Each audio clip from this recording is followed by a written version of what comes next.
Please give them a round of applause. Engineer Rufino Ignacio.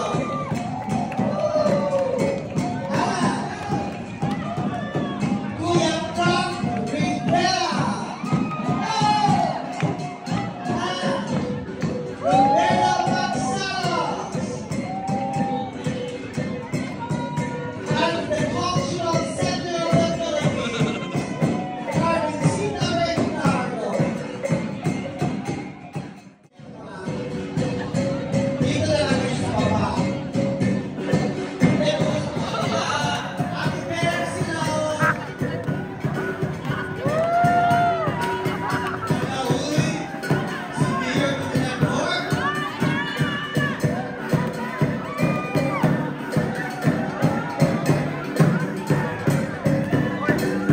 Wala si Ate na nilakas na punch.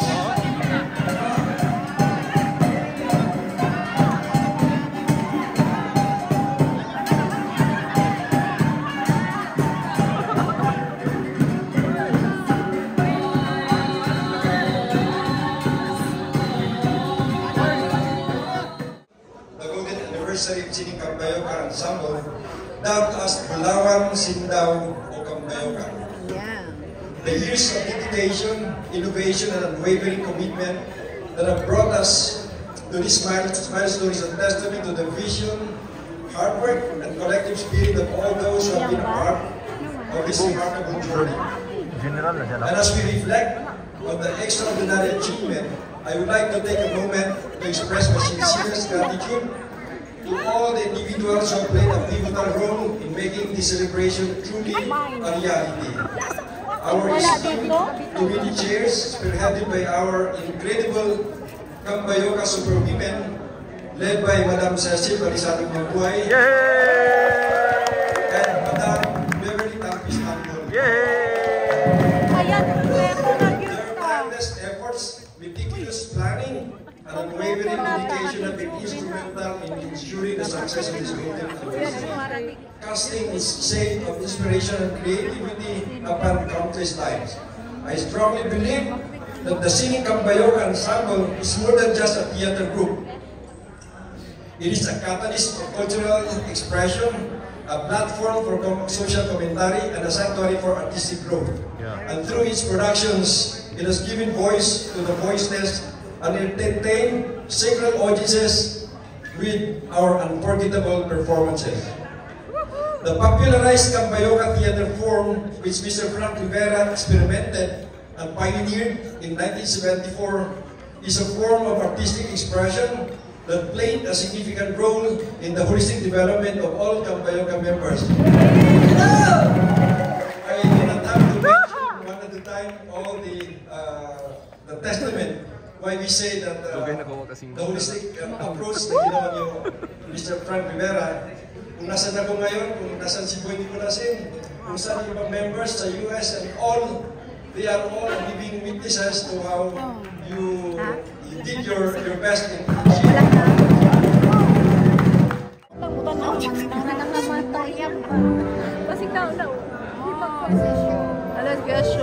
Topi o. Sana ba? Wala na dahil siya. Wala! Si Ate, ito sa taas Ate Arlen. Wala na dahil. Ako sa taas? Sa taas na nga lang dahil. Linda? Kanapit sa na. Nakaliwanag. Ay, wala oy. Oy, si Len. Ba't pag-inala? Kana, guwapa lagi lang siya. Edward Tuta. Sagay na? Ay, kumalak ka sa 100 years, ang malak. Paano? Mga boto ka na.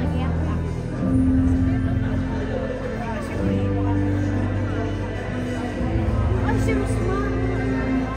Ay, si Rosmar. Si Rosmar man sila. Hindi si Rosmar man. Kani. Pasa. Nasi ko si Kwande, so ni San Manuel ba? Kani ba? Kana siya, Ate Arlen. Kung mama. Wala kong mama. Hello. Si nila, si Thomas.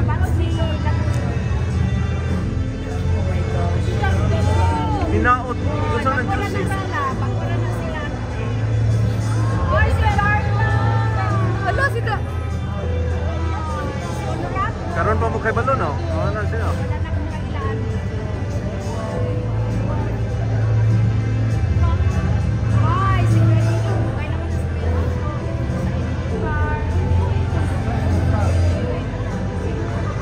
O tupi.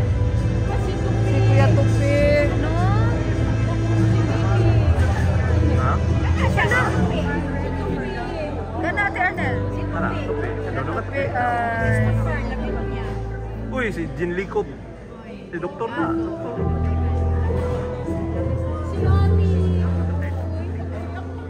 Tupi, sakit. Nauna pa sila ni it means si Ante maabot pa ni Kuan Ansel. Si Ama boy.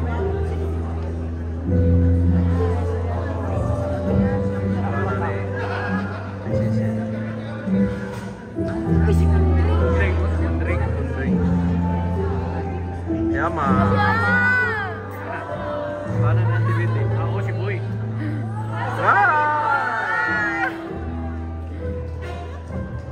Ayaw, nag-iyak ka. Ayun, sa tenets gani nag-smile ra oh. Iyak na ka siya.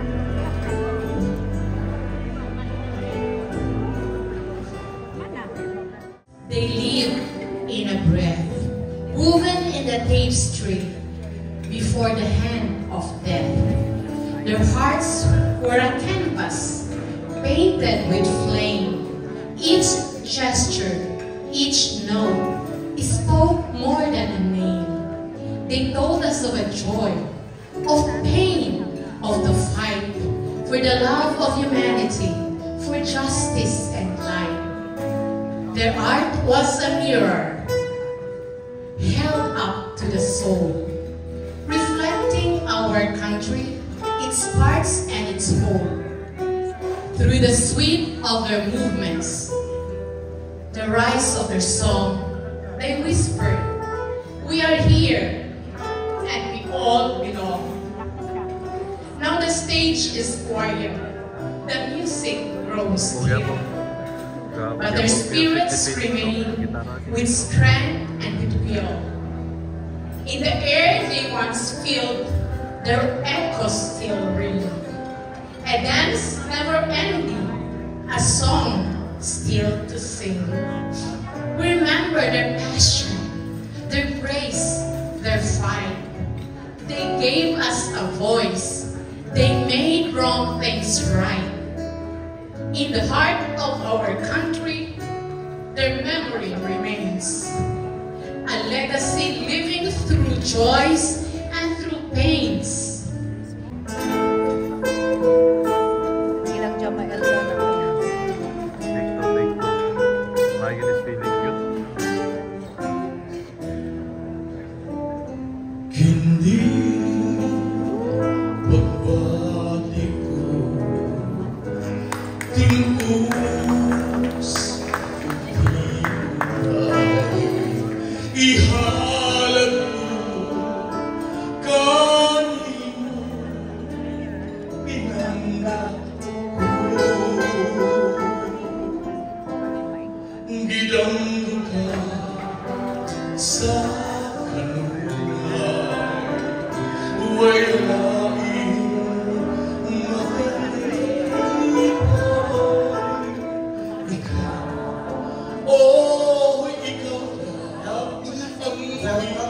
with a resounding applause, our founding artistic director, Kuya Frank Rivera.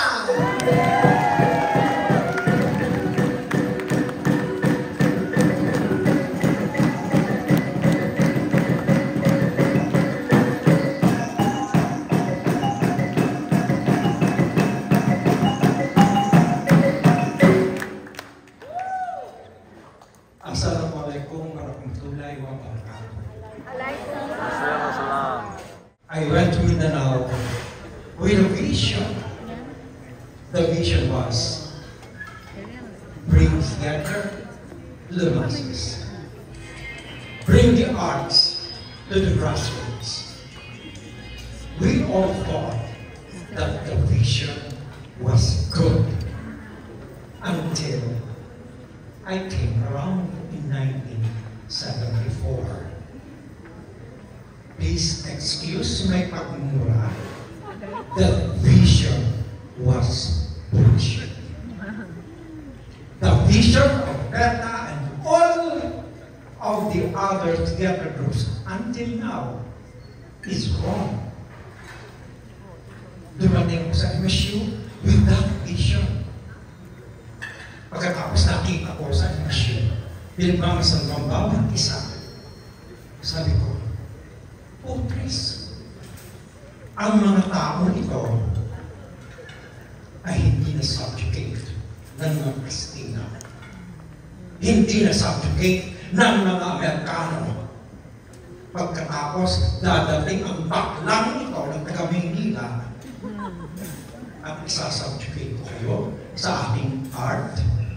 Bullshit! Mali! Sabi ko, later on, dumating ako rito para hindi kayo tulungan.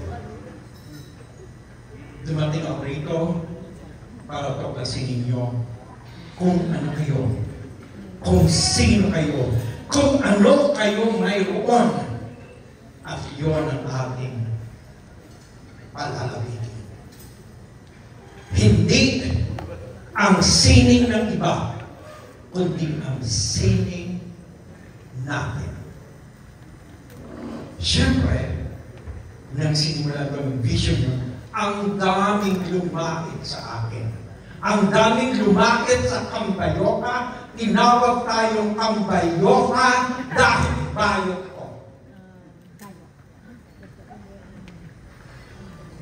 But I stood firm because I knew it was right.